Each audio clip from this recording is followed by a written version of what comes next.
Streaming from Oklahoma's own digital studio, this is Stephen Nehrenz with This Week in Weather. Hey everyone, Meteorologist Stephen Nehrenz here. Welcome again to another edition of This Week in Weather from the News on 6 Digital Studio on this September the 3rd, as always.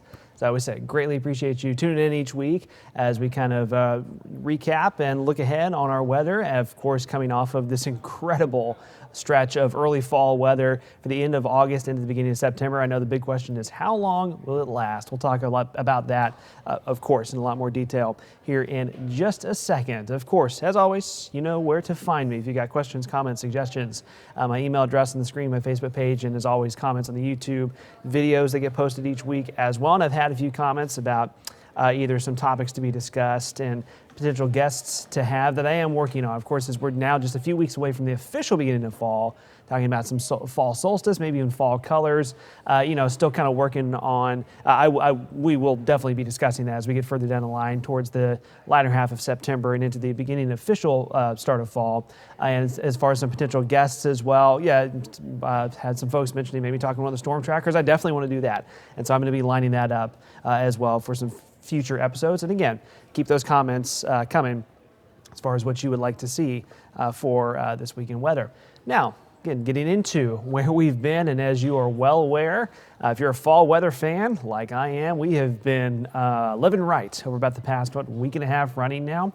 After back in the middle of August, we really got into the dog days of summer, right? We had a couple 100-degree days, and one in Tulsa in August, one in July, and then several other spots at several days in the middle of the month. And then after that, my goodness. Again, not just a day or two of a cool down, but that kind of an extended stretch here. So, we're backtracking a little bit to look at where we went through the month of August. Those are the high temperatures on the screen. I know it's a lot of numbers to look at. The yellow boxes, orange boxes are highs that are above the average, above the seasonal average as far as highs go. The blue boxes obviously were below average, below normal days. And after those triple digits in the middle of the month, man, you talk about tumbling. And I mentioned this a lot. I've said a lot on air too. When we get a day or two of relief in August, we'll always take that to kind of break up the summer heat. The kind of extended stretch of cool weather, and not only that, but well cooler than normal weather that we had at the end of August, that we don't get very often. Not only, if you can look there, it might be a little small on the screen, so I'll go full screen on this just briefly so you can maybe read the text a little bit better. But August 25th, August 27th, those were 2 days where we had record cool afternoon temperatures, not record heat, but record cool afternoon temperatures. Again, in August, we'll always take that, right? Highs in the low 70s. Again, that is not extremely common for August around here. From the high temperatures specifically, we were more than 3 degrees cooler than average for the entire month of August, when you average it all out. Again, far from the worst that we could be, right? Obviously, August is often our hottest month of the year. Wasn't that way this year compared to August of years past, I should say. So we've certainly been living right. We're still in that below normal trend to start September with, some ebbs and flows here. Doesn't mean that summer's over. I know it's been a nice long fall stretch, and if and when summer does return, it'll probably hit us like a ton of bricks because we're starting to get acclimated to the cooler conditions that we have right now. September, as you are well aware, if you've lived here for any length of time, usually still has some summer for us to go through. There's a chance that we will have some of that. We're going to talk about that in more specifics in just a little bit.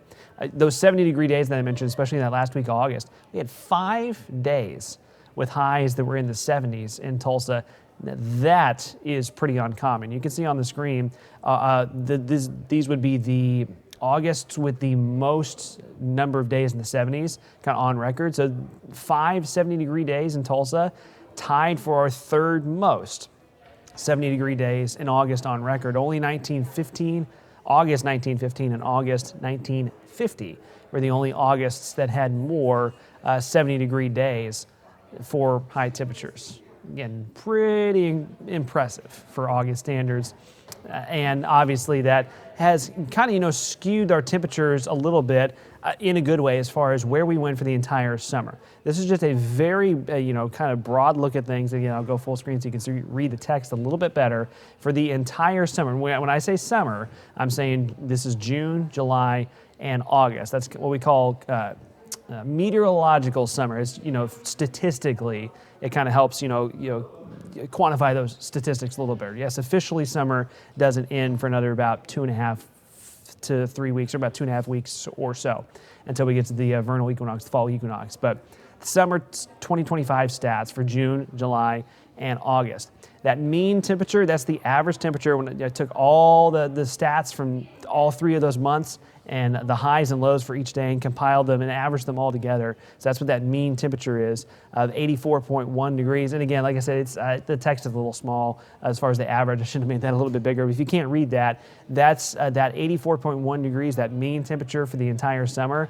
That is just a couple tenths of a degree below average. So essentially, when you take those averages together, June was just a hair above average by about half a degree. July was just a hair above average by about half a degree or so. So I mean, really meaning fairly normal June and July temperatures. But August, when you took the highs and lows together, was about 1.5 degrees below average.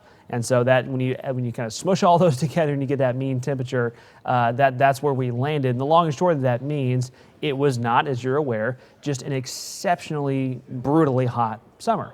That just means when you average it all out, our mean temperature, average temperature was right at about, average for the entire summer. Tulsa, you see the 100-degree days, Tulsa only had 2 100-degree days. Now, other parts of Green Country had more than that. Where some of us started to dry out through the end of July and August, there were parts of Green Country that had, I believe, like 5 to 6 100-degree days. So some had more than Tulsa. Our average for Tulsa is about 10 to 11. So we were way below average on 100-degree days this summer. Again, no complaints on my end. And you obviously are well aware how much rain we had. We had over 18 inches of rain through June, July, and August. Obviously, way above normal. Again, I'll go full screen one more time just so you can read those numbers a little bit better. Obviously, way above average, way above normal on rainfall. That qualifies what it looks like as I went through and looked at the statistics for our 10th wettest summer on record. Even with kind of the dry spell that we got into from the end of July through the first part of August, I mean, it's still averaged out as some very soggy conditions. Of course, June played a huge part in that. June, as you know, was incredibly soggy, and the first half of July was as well before we started to dry out. So, again, temperature-wise, all averaged out to fairly average temperatures for the entire summer, below average on our 100-degree days, and one of our 10th wettest, I should say, summer on record. So the pattern that we've been in here the last, frankly, about a week and a half running has been, you've heard us talk about this a lot, you hear us say this on the news or on our newscasts or weathercasts all the time, this northwest flow pattern, and I have drawn that on the water vapor satellite. That's that flow in the jet stream at the mid-upper levels of the atmosphere from the northwest to the south and east. Typically a flow pattern that helps bring us cold fronts, which brings us the cooler than normal conditions. Also brings us storm systems out of, say, Canada and the northern plains into the southern plains, which is what brought us some of the rain chances also that we had that lingered over Labor Day weekend. We're still in that flow pattern right now. Now, there will be some changes here and there over the next few days, but that pattern is going to bring us yet another, actually 2 more cold fronts, but the stronger cold front on Friday, which is going to pay more dividends for more fall-like temperatures heading into this upcoming weekend. We'll talk about that in a second. Something else I want to point out, I've kind of zoomed the map down towards the Pacific, not the Atlantic, but the Pacific. By the way, there is a system way out in the eastern Atlantic as far as a tropical standpoint that bears watching for the next over the next week, way out in the eastern Atlantic, a system that we may be watching heading into portions of the Atlantic next week. That's a long ways out. That's something we'll be keeping an eye on. Wouldn't be any impact for Green Country, but the folks that watch the tropics will be keeping an eye on that. But again, I've taken the satellite view down to the Pacific, the Eastern Pacific, south of kind of the Baja Peninsula there, highlighted the system. That is a hurricane in the Pacific, Hurricane Lorena. And of course, drifting to the north-northwest, that's going to make kind of a curve to the north and northeast into the Baja Peninsula, and then eventually into northwest Mexico by the end of the week. So why am I highlighting that? Well, Lorena could potentially have a little bit of a say in our weather this upcoming weekend strictly from a moisture standpoint. So now as we take a look at the big picture here, I showed you again on water vapor satellite, but you can see it on the big picture, that powerful upper level low dropping out of southern Canada into the Great Lakes of the United States. Again, I'll go full screen so you can see this a little bit better. That upper level low drops to the south and east. That's when it's going to send us one cold front on Thursday, a second stronger cold front on Friday. Now look to the south and west. You can see where Hurricane Lorena is coming out of the kind of Baja Peninsula region and into portions of northwestern Mexico. That's still kind of a wild card for the weekend because not all of our forecast models are in total alignment about how much moisture we get from Hurricane Lorena as it heads into northwest Mexico and the southwest United States. So I'll roll this into the weekend. At the very least, it seems like there's a moderate opportunity that we get as that system, obviously it heads inland and falls apart. It looks like at least a moderate chance that some of that moisture heads our way. Maybe higher chances for the southern half of Oklahoma. They get some of that tropical moisture as we head into Saturday and Sunday. For us here in eastern Oklahoma and Green Country, again, is still, as of now, a little up in the air on how much of that moisture makes it here. If nothing else, it's going to help reinforce the cool fall temperatures for the weekend with additional cloud cover. So over the next few days, of course, this is middle of the week here as we're recording and posting this. I'll always encourage you to check back with us on the forecast through late in the week on News on 6 because we will be, keeping an eye on this, refining the forecast as it becomes more clear how much moisture we do or don't get from Hurricane Lorena. But like I said, it will help reinforce the fall temperatures, the cloud cover into the weekend. I would say in particular, and I'll talk about football forecast in just a second, there's a possibility that maybe increases the rain chances a little bit for the big OU Michigan game in Norman on Saturday, and also TU is in New Mexico for their game on Saturday, and I think that may bring up rain chances for the TU game as well. So that slides in over the weekend, brings us at least some moisture, and I'm going to let this kind of just roll into next week. Here's what I was talking about earlier, and I mentioned that I don't think summer's done yet. It usually isn't in September. This is several days, about a week down the line. Late next week, we head towards the tail end of the second week of September. The signs are increasing some, at least as of now, that upper level ridge, which is what we call the heat dome during the summertime, starts to exert its influence a little bit again for the first time in a few weeks, which would mean a trend up, temperatures heating back up, maybe not like brutal summer heat, but certainly hotter conditions that we've had for the last few weeks. I think we get towards the end of the second week of September, that may settle back in again. That may be summer kind of coming back at us and saying, okay, hey, I'm not done quite yet. So enjoy all the fall weather while we have it, because I do think that there could be at least one more burst of summer left in us as we head further into September. Rain chances, and again, like I said, I continue to encourage you to check in with us on News on 6 through the end of the week into the weekend as we refine these rain chances.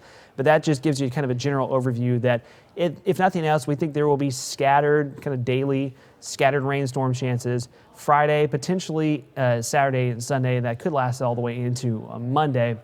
Again, it doesn't look like anything like a washout or anything like that at this point, but if that tropical moisture, drifts a little further north, that may bring some of those rain chances up over the weekend. So for your weekend plans, just factor that in, keep that in mind. So here's an early look at some of our football forecasts. Once again, these numbers will be refined a little bit by the time we reach the end of the week. But how about more fall temperatures instead of summer temperatures for Friday night football games here in Green Country? Temperatures dropping from about 70 into the 60s during the game. Again, we'll have to keep an eye out for some widely scattered showers. Not necessarily a washout by any means, but Friday evening football games here in eastern Oklahoma, scattered showers could impact some of those games. So factor that into your plans. Saturday in Norman for the huge OU Michigan game. Once again, temperatures look amazing. Tailgating temperatures in the low 70s with clouds hanging in and the possibility for some scattered showers. Again, note I've got some rain chances in there. I've kept them relatively low, but caveat here, that could change. So for, OU game on Saturday, be prepared for the possibility that if that tropical moisture comes a little further north, the rain chances could come up a little bit in Norman on Saturday. OSU up in Eugene, Oregon. As of now, weather looks awesome for OSU's game against Oregon on Saturday. Rain chances as of now appear slim. and nice and cool for tailgating in the morning. That's an afternoon game on Saturday for OSU against Oregon. You can see those temperatures look amazing. And I mentioned TU's game against New Mexico State on Saturday. This is one where the rain chances had been trending upwards, unfortunately. So if you happen to be planning to travel to New Mexico, to Las Cruces for TU's game against New Mexico State on Saturday, I would probably have some rain gear ready to go because those rain chances are looking like they're trending up. It's a little bit higher likelihood that tropical moisture has a bit more impact on TU's game on Saturday. And like I said, I'll again go back to OU's game in Norman. It wouldn't be the worst idea in the world to go ahead, if you're making the trip to Norman on Saturday, to take the rain jacket with you. There's a possibility you may need it again if that tropical moisture trends to the north. So again, the good news, fall weather fans, here you go, is as we head from the end of the week into the weekend, like I said, there's two cold fronts. One Thursday that's a bit of a weaker one, Wednesday night and a Thursday morning, and then a stronger cold front Friday. Brings some scattered rainstorm chances and knocks those temperatures way down. Again, Friday, Saturday, and Sunday, those values here we see that's more than 10 degrees below normal. That would equate to highs back in the 70s. Friday, Saturday, Sunday, potentially into Monday as well. And then you notice the trend up by the middle of next week. And this kind of goes back to what I showed you on the jet stream pattern a little while ago. This is the temperature outlook as we head further down the line into the second week of December, goodness gracious, the second week of September and into the middle of the month.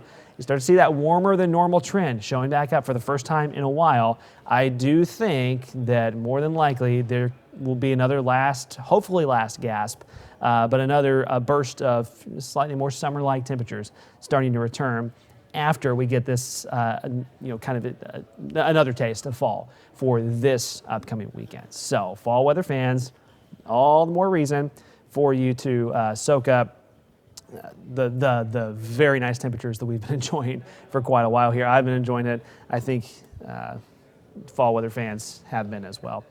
As always, I appreciate you joining me for This Week in Weather. It was kind of a quick overview here, but it was a lot to get through in a short amount of time. As always, these are streaming on our News on 6 YouTube channel. And as I mentioned at the top, you know where to find me if you have questions, comments, suggestions of what you'd like to see. And I've already, as I said earlier, taken some of those suggestions. There are some additional things that I'm working on for future episodes of This Week in Weather as we get further down into September and head into the beginning of fall. I love the comments and suggestions I've been getting so far. So, of course, keep those coming our way. That's it for This Week in Weather. Again, fall weather fans, enjoy the cool down while we've got it. I'll see you next week. Take care of each other. We'll see you next time. Thank you for watching this Oklahoma's own digital studio live stream from the Bob Mills Weather Center. Stay with News on 6 online and on television anytime for the latest weather updates to keep you safe and informed.